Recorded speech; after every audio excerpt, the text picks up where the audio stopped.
Hello all of you.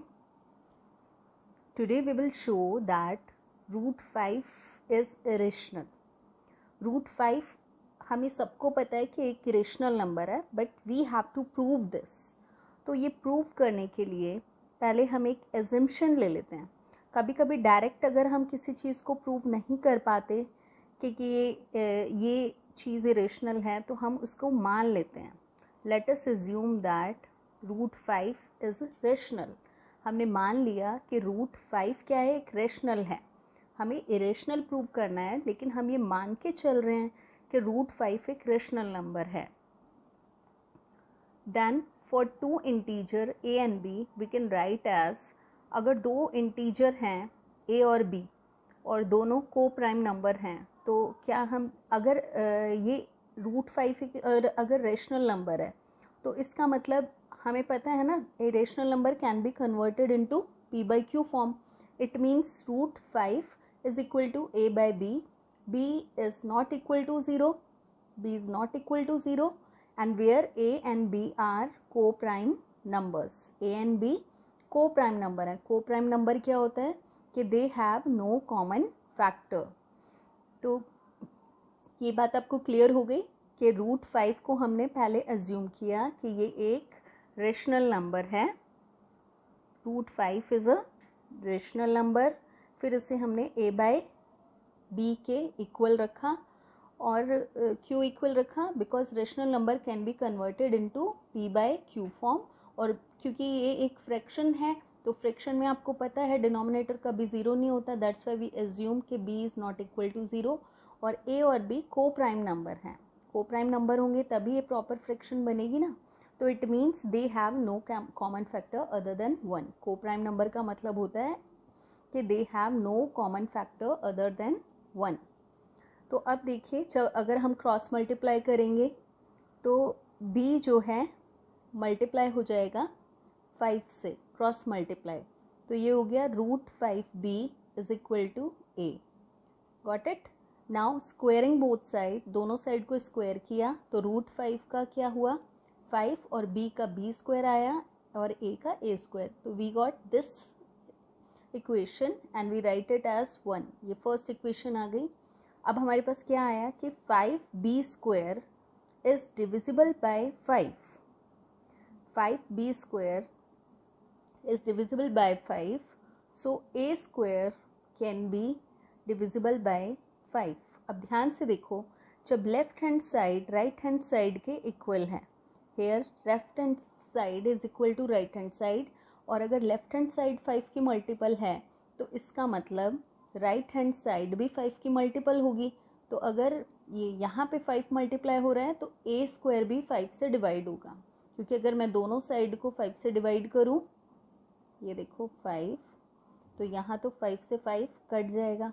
तो इसका मतलब ये भी डिवाइड होना चाहिए 5 से, ये वाली साइड भी डिवाइड होनी चाहिए, because both sides are equal. तो ये आपको क्लियर हो गया कि 5b is divisible by 5, so a square can be divisible by 5. But ये एक थ्योरम है 2.3, उसके अकॉर्डिंग हम ये प्रूव कर सकते हैं. एक्चुअल में ये थ्योरम क्या कहती है, ये थ्योरम हमें बोलती है कि अगर कोई नंबर किसी के स्क्वायर को डिवाइड करता है, किसी स्क्वायर नंबर को अगर कोई एक नंबर डिवाइड करता है, तो वो नंबर उसके स्क्वायर रूट को भी डिवाइड करेगा. आप जैसे देखो, अगर मैं बोलूँ कि 49 को अगर 7 डिवाइड हो रहा है, तो इसका स्क्वायर रूट 7 है, तो ये 7 से भी डिवाइड होगा. और आप ये देखो, अगर 36 को 3 से डिवाइड होता है, तो 36 का स्क्वायर रूट क्या हुआ, 6. 6 भी 3 से डिवाइड होगा. If A number divisible, if a square number is divisible by a number, its square root also divide by the same number.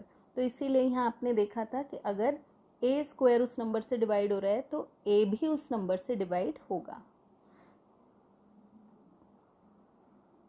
तो by using theorem 2.3 we can say that 5 will divide a. तो हमें क्या पता चला कि 5 जो है a को भी डिवाइड कर देगा. अगर 5 a स्क्वायर को डिवाइड करेगा तो a को भी कर देगा. So integer a can be written as 5 equal to 5c, written as a equal to 5c। इसका मतलब a जो है 5c के इक्वल है। 5c मतलब क्योंकि a 5 से डिवाइड होता है, तो यानी a जो है 5 का ही मल्टीपल है, यानी 5 की टेबल में आता है। यानी एक नंबर है c, अगर उसको 5 से मल्टीप्लाई करेंगे तो a आएगा। तो इस फॉर्म में हम इसको लिख सकते हैं, where c is some integer, और c हम एक इंटीजर है जो हमने एज्यूम किया है। तो अब a की वैल्यू ये सब्सटीट्यूट करेंगे, a इक्वल टू 5c। तो इस इक्वेशन में आप देखो, in this equation 5b square minus a square, इसमें यहाँ पे देखो हमने इसकी वैल्यू यहाँ रख दी, a square equal to 25c square. अगर a अगर 5c है तो a स्क्वायर क्या हो गया 25c स्क्वायर। और इस इक्वेशन में यहाँ ये वैल्यू रख दी, इसकी a स्क्वायर की वैल्यू रख दी 25c स्क्वायर। अब दोनों साइड से अगर मैं 5 से डिवाइड कर दूँ तो यहाँ बचेगा 5, और यहाँ 25 को 5 से डिवाइड करूँगी, यहाँ बचेगा 5c। दोबारा देखो कि ये देखो ये इक्वेशन जो आई है, अगर इस इक्वेशन को मैं 5 से डिवाइड कर दूँ both side, I got b square equal to 5c square. तो ये वाली सिचुएशन और ये सिचुएशन सेम है। तो यहाँ हम क्या कह सकते हैं, if b square equal to 5c square, so using 2 point theorem, same theorem अगर हम अप्लाई करें, इसका मतलब b स्क्वायर जो है ये भी 5 से डिवाइड होगा, और b स्क्वायर अगर डिवाइड होगा तो फिर b भी 5 से डिवाइड हो जाएगा। यहाँ हमें पता चला था कि a is divisible by 5, and here we got b is divisible by 5। Okay, but आपने यहाँ देखा था कि जो a और b हैं वो क्या हैं, they are coprime number. Coprime number have no common factor, but these two here in these two equation we got कि दोनों ही 5 से डिवाइड होते हैं। It means a and b have at least 5 as a common factor, कि इन दोनों का ही एक common factor है 5। बट ऐसा कैसे हो सकता है, अगर को प्राइम नंबर हैं, को प्राइम नंबर का कोई कॉमन फैक्टर होता ही नहीं है, तो ये 5 कहाँ से आया। बट दिस कॉन्ट्रडिक्शन, इसका मतलब हमारी जो एजम्पशन थी ना, वही कुछ गड़बड़ थी। हमने जो इसको रेशनल एज्यूम किया था, ये एजम्पशन ही गलत है, तभी हमारे पास ये रॉन्ग रिजल्ट आया है कि 5 एक कॉमन फैक्टर है। ओके, तो हम क्या कंक्लूड करेंगे अब, नाउ वी कैन कंक्लूड कि this contradict the fact that a and b are co-prime. This means our hypothesis is wrong, so we conclude that root 5 is irrational. Okay, in this way we can prove that root 5 is irrational. इसी तरह आप root 3, root 2, root 7 इनको भी prove कर सकते हो कि irrational है। सेम ही मेथड रहेगा। Hope you understand. Thank you.